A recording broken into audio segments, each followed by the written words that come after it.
Assalamualaikum warahmatullahi wabarakatuh. Waalaikumsalam warahmatullahi wabarakatuh. Perkenalan dulu ya, nama saya Triana Istiada. Di sini saya ditugasin untuk menjelaskan tentang asuhan nifas di rumah. Jadi sebelumnya kita kontrak program terlebih dahulu ya. Nih yang pertama itu tentang jadwal kunjungan rumah. Yang kedua itu tentang asuhan lanjutan masa nifas di rumah. Dan yang ketiga itu penyuluhan masa nifas. Dan saya harapkan mahasiswa itu mampu menjelaskan jadwal kunjungan rumah, menjelaskan asuhan lanjut di rumah, dan menjelaskan penyuluhan-penyuluhan pada masa nifas.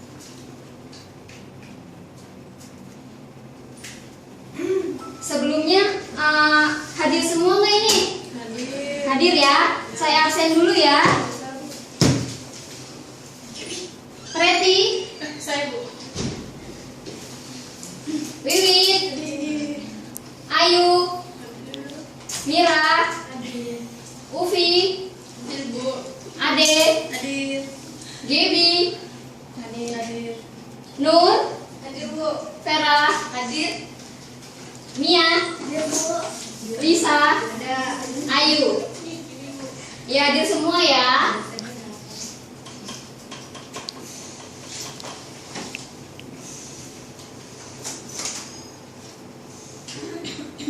Sebentar ya. Ya Bu.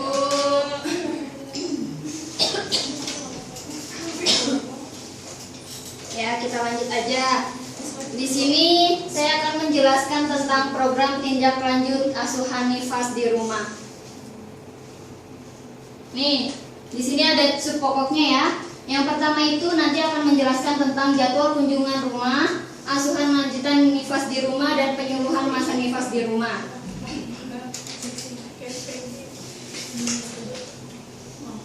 Yang pertama ini jadwal kunjungan rumah. Ada 6 hari postpartum, 2 minggu postpartum, dan 6 minggu postpartum. Selanjutnya yaitu yang pertama ini kunjungan 6 hari setelah persalinan. Yang pertama memastikan involusi, jadi memastikan involusi uterus itu berjalan dengan baik, terus kontraksi uterusnya itu berjalan dengan baik, kemudian tidak ada perdarahan dan tidak ada berbau. Yang kedua itu tanda-tanda demam, misalkan ini seperti infeksi perdarahan atau abnormal. Selanjutnya yaitu nutrisi dan istirahat, jadi ibunya dianjurkan untuk makan makanan yang bergizi dan istirahat yang cukup. Selanjutnya tidak ada kesulitan menyusui, yaitu memastikan bahwa ibunya itu menyusui dengan baik dan tidak ada tanda-tanda penyulit. Dan adaptasi sebagai ibu. Selanjutnya yaitu perawatan diri dan bayi sehari-hari. Jadi dikasih konseling tentang bayinya itu sendiri, yaitu memberikan konseling mengenai tali pusat, bagaimana tali pusatnya berbau atau tidak, berdarah atau tidak. Kemudian menjaga bayi agar tetap hangat. Di sini asuhan yang diberikannya itu ada 4 ya. Yang pertama itu bila terjadi baby blues, berdekatan dengan keluarga. Kemudian ibu selalu berdekatan dengan bayinya. Yang ketiga itu membiasakan menyusui bayinya. Jadi ibunya itu harus sering-sering menyusui setiap 2 jam sekali. Selanjutnya yaitu penkes tentang nutrisi yang tadi udah dijelasin ya. Jadi ibunya harus makan makanan yang bergizi dan istirahatnya yang cukup. Selanjutnya yaitu kunjungan 2 minggu setelah persalinan. Apa aja sih yang dikaji ibunya itu? Yang pertama itu persepsi tentang persalinan. Jadi sama aja kayak persalinan, misalkan tentang mengecek TTV, terus kemudian kontraksinya itu baik, kontraksinya itu keras atau tidak. Selanjutnya itu kondisi payudara. Jadi gimana payudara ibunya, apakah ibunya bengkak atau lecet putingnya. Kemudian asupan makanannya. Asupan makanannya itu ibunya makan berapa kali, makanannya apa aja. Yang keempat itu nyeri dan kram abdomen. Yang kelima adanya kesulitan urinaria. Jadi ibunya itu sulit nggak untuk BAK. Dan yang keenam itu aktivitas. Yang ketujuh lokea. Yang kedelapan itu perineum, dilihat ibunya perdarahannya bagaimana, lecetnya udah kering atau belum. Yang kesembilan itu istirahat, jadi ibunya harus istirahat yang cukup. Nih di sini ada pengkajian terhadap bayi. Yang pertama itu asupan ASI. Yang kedua pola BAK dan BAB. Yang ketiga tali pusat. Yang keempat keadaan genitalia, jadi normal atau tidak. Yang terakhir tidur bayi. Selanjutnya yaitu pemeriksaan fisik pada ibu, yaitu keadaan vital, keadaan payudara, abdomen, dan perineum termasuk lokea. Dan pada bayinya itu keadaan vital, tanda dehidrasi, terus melihat detak jantung dan paru-paru bayi, dan tali pusat. Kemudian observasi responsivitas atau perhatian, yaitu maksudnya misalkan dirinya pipis segera diganti, ya seperti itu. Selanjutnya asuhan yang diberikan yaitu mendorong suami dan keluarga untuk memperhatikan ibunya. Jadi suaminya itu harus mensupport ibunya agar memperhatikan si bayi itu sendiri. Yang kedua itu apresiasi atas kemampuan ibu dalam merawat bayinya. Dan yang terakhir memastikan tidak ada kesulitan dalam proses menyusui. Jadi kita sebagai seorang bidan harus mengajarkan terlebih dahulu bagaimana posisi perlekatan yang benar agar puting susu ibu tidak terjadinya lecet. Sampai sini gimana? Ada yang mau ditanyakan? Ya, sudah jelas ya? Ya, kita lanjutin ya. Kemudian ada kunjungan 6 postpartum. Nih, kunjungan 6 itu sama aja ya dengan kunjungan 2 minggu postpartum, cuman ditambah aja dengan permulaan hubungan seksual. Jadi dianjurkan hubungan seksual itu pada 6 minggu postpartum. Selanjutnya yaitu KB yang diinginkan. Jadi ditanyakan KB apa yang ibu inginkan dan riwayat KB sebelumnya ibu memakai apa. Di sini selanjutnya ada latihan pengencangan otot perut. Nanti kita bahas ya. Dan resolusi lokea. Selanjutnya yaitu penyuluhan masa nifas. Yang pertama itu kebersihan diri atau bayinya. Yang pertama perawatan perineum. Jadi setelah ibunya BAK dan BAB, ibunya itu harus membersihkan kemaluannya dengan dengan memakai air yang bersih dan sabun. Setelah itu ibunya harus dianjurkan untuk mengganti pembalut sesering mungkin. Dan selanjutnya pakaian. Pakaian ini ibunya harus sering mengganti pakaian. Dan selanjutnya payudara, rambut, kulit, dan payudara. Jadi payudara setelah ibunya menyusui, ibunya harus membersihkan terlebih dahulu agar tidak terinfeksi pada bayinya. Ini manfaat tidur dan istirahat. Jadi anjurkan ibu untuk istirahat yang cukup untuk mencegah kelelahan yang berlebihan. Selanjutnya yaitu sarankan ibu untuk kembali ke kegiatan rumah tangga, bisa perlahan-lahan, serta tidur siang atau beristirahat selagi bayi tidur.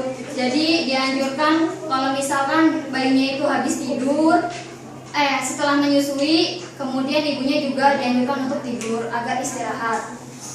Yang terakhir yaitu mempercepat proses involusi agar mencegah pendarahan dan meningkatkan produksi ASI dan mencegah depresi. Selanjutnya yaitu pemberian ASI. Peranan awal bidan dalam mendukung pemberian ASI yang pertama itu meyakinkan bahwa bayi memperoleh makanan yang cukup dari payudara ibunya. Yang kedua, membantu ibunya sedemikian rupa sehingga ia mampu menyusui bayinya ibu sendiri. Nih, bidan dapat memberikan dukungan dalam pemberian ASI. Yang pertama, ajarkan bayi bersama ibunya segera sesudah lahir. Jadi dianjurkan agar bayinya itu selalu berdampingan dengan ibunya. Yang kedua yaitu ajarkan cara merawat payudara. Jadi ibunya dianjurkan untuk menggunakan BH yang ukurannya pas dan bantu ibu untuk pertama kali memberi ASI.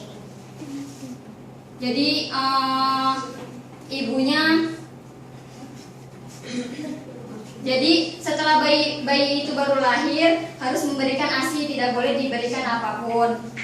Terus selanjutnya bayi dan ibu di kamar yang sama. Kemudian memberikan ASI sesering mungkin dan memberi kolostrum dan ASI saja. Yang terakhir hindari susu botol dan dot empeng. Nih di sini ada latihan senam nifas. Ada yang tahu nggak senam nifas Kegel itu apa? Mengurutkan. Ya, Ufi apa? Mengurutkan pantat. Ya betul, menurut pantat ya. Jadi gini, segera lakukan senam Kegel pada hari pertama postpartum. Jadi meskipun agak sulit, anjurkan ibu tetap mencoba. Kemudian senam Kegel itu bisa dilakukan kapan saja dan tidak ada orang yang tahu. Ini manfaat senam Kegel yaitu membantu menyembuhkan postpartum dan jahitan itu lebih cepat atau cepat sembuh. Yang kedua itu meredakan hemoroid atau pengendalian urin. Ini ada caranya ya. Yang pertama itu berdiri dengan tungkai dirapatkan. Yang kedua itu kencangkan otot, pantat dan pinggul. Tahan sampai 5 hitungan. Yang terakhir itu kendurkan dan ulangi sebanyak 5 kali.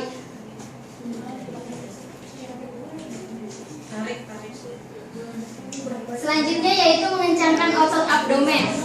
Nih yang pertama itu otot abdomen setelah melahirkan akan menunjukkan kebutuhan perhatian yang jelas. Jadi mengembalikan otot abdomen itu merupakan senam nifas. Yang kedua itu ini ada 8 senam nifas. Yang pertama itu pernafasan perut, sentuh lutut, memutar kedua lutut, memutar tungkai dan pernafasan abdomen. Kemudian angkat bokong, perut lutut, dan yang terakhir angkat tangan.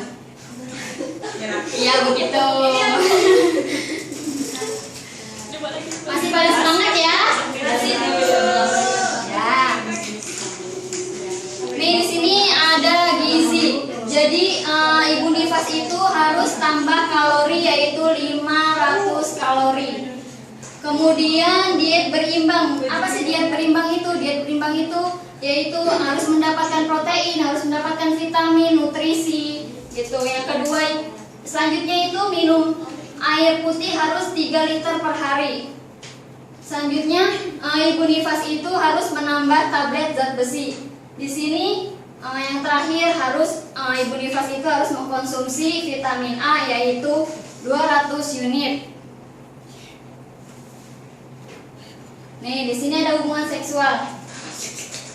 Secara fisik aman melakukan hubungan seksual itu begitu darah head keluar berhenti. Jadi kalau misalkan ibu nifas itu ingin melakukan hubungan seksual setelah berhentinya head, kemudian dimasukkan jari dulu satu, kemudian dirasakan nih ada nyeri apa enggak. Kalau misalkan nggak ada, boleh melakukan hubungan.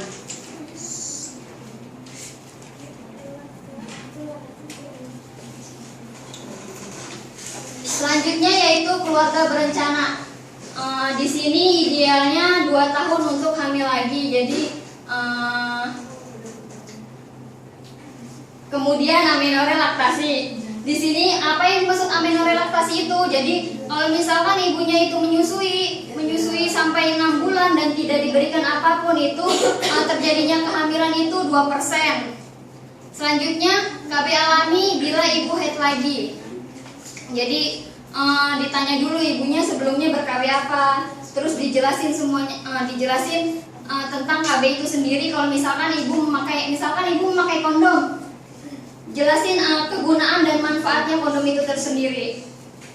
Kemudian nih ada metode efektivitasnya, dijelasin kelebihan dan kekurangan efek samping. Kemudian kapan dilakukan kunjungan ulangnya. Satu lagi ya. Masih semangat gak nih? Masih. Ya. Masih.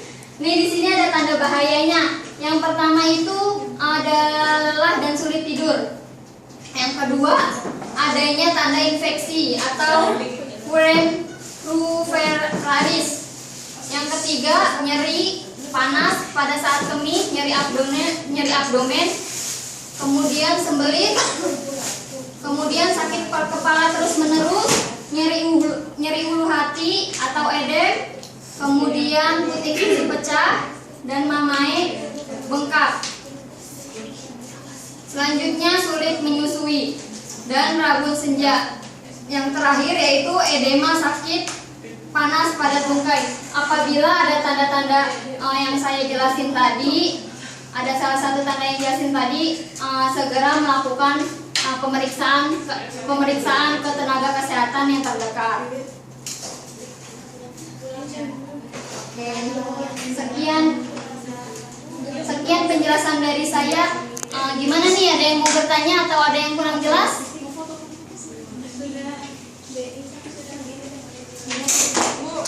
Iya? Iya, Saudara Ufi, ingin bertanya apa? Saya mau nanya, kan tadi ada kunjungan-kunjungan ya Bu ya? Iya. Nah itu apa saja yang dijelaskan oleh bidan,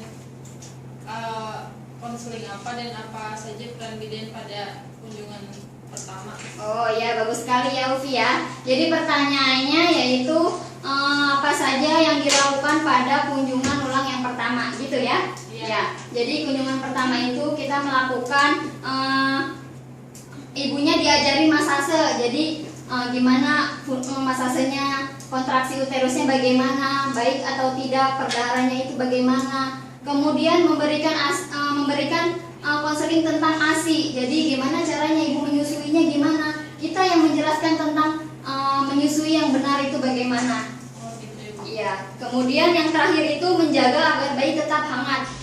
Oh, Iya. Sudah mengerti Ufi? udah jelas Bu. Ya. Ada yang mau bertanya lagi? Cukup Bu. Sudah ya. Ya. Sekian dari penjelasan dari saya. Semoga apa yang saya jelaskan tadi bermanfaat buat kalian semua. Kurang lebihnya saya mohon maaf. Wabillahi taufiq wal hidayah. Wassalamualaikum warahmatullahi wabarakatuh.